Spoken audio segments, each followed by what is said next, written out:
Peace and blessings, family. What's up with all the daydreamers out there? Please live it. Don't sleep through this thing. So, tomorrow is the day where WWDC21 Apple's live event, where they talk about a lot of the software updates, the capabilities of the products that they have released, and everything like that. We get to see that live and get excited or mad all at the same time, right? And I'm kind of mad already because it's going on at 10 a.m.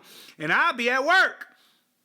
Jive turkeys, but that's the beauty of technology. I can watch the replay, and I'm also looking forward to a lot of you all's live reactions, or really not live, but you know, your reactions and thoughts about WWDC21. But let me go ahead and give you my thoughts and what I am actually zoning in on, because if I could be honest with you guys, never really been a big fan of watching the WWDC conferences or anything like that.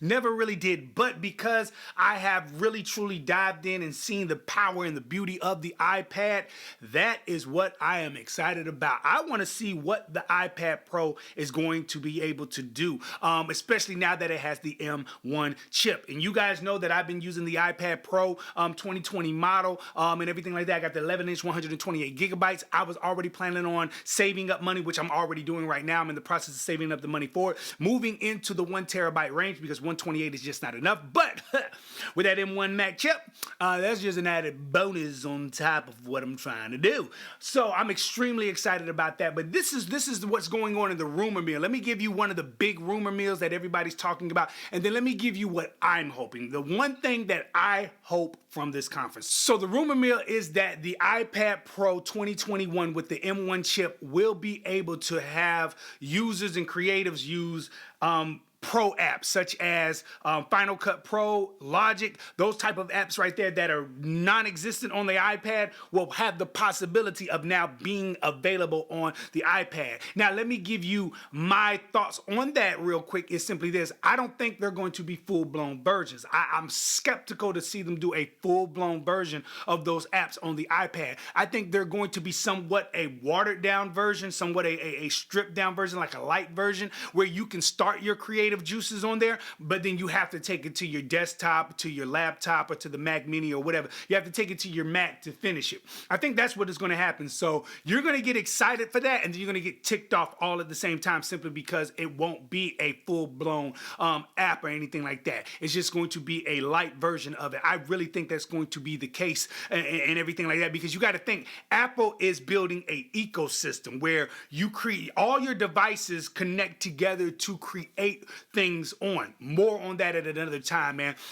But I'm not really that overall diving in excited about that per se, right? The Pro app on there. I'm cool with BeatMaker 3. I'm cool with Cubase's 3 powerful apps that I'm hoping will do some really decent upgrades and stuff like that to take full advantage of the M1 chip. But when it comes to LumaFusion, I want to hone in and zone in on LumaFusion, which I'll go into a deeper subject on another video. But LumaFusion needs a serious overhaul, a huge overall, man, if it's going to plan on competing with and taking advantage of the M1 chip. And if they are talking about putting, if they are going to put pro versions of these major apps or these major programs on the iPad Pro, LumaFusion is going to be put in a position where they're going to have to really step their game up, and LumaFusion just needs a really serious overhaul. Love it. It's a powerful editing app, but it's extremely limited. And so for all the hype that it gets,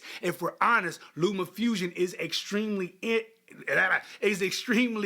limited, and it's very frustrating when you're working on larger projects. Smaller projects such as these on LumaFusion is great. It's awesome. Straight to the point. Get the editing done. Get it out there. But when you're working on larger scale projects and stuff like that, that's where LumaFusion, in my opinion, falls short. So they're going to have to do a complete overhaul of LumaFusion to really step up and take full advantage of the M1 chip. Now, with that being said, let me tell you what I'm hoping for. And it's only one thing that I request of thee. Apple, the only thing that I request of thee is when I plug in this device right here, this external drive inside that iPad Pro, I want to be able for the iPad Pro with that M1 chip to be able to read and write from this from this SSD drive. I don't want to plug this in and then have to transfer my files onto the iPad in order to edit videos, edit the sample for the music, or any of that. I wanted to be able to read and write from the SSD, the external drive. And let me go ahead and give you a quick tidbit, man, and I'm going to be talking about this in a further expanded video later on down the line. I really think that's where Apple is actually headed. If you follow the road of where the iPad has gone from, and from the first iPad up to now, the first iPad, everybody was correct. It was no more than a big old iPhone. That's all it really was. Yeah, there's some little quirks to it, but for the most part, it was no more than a oversized iPhone.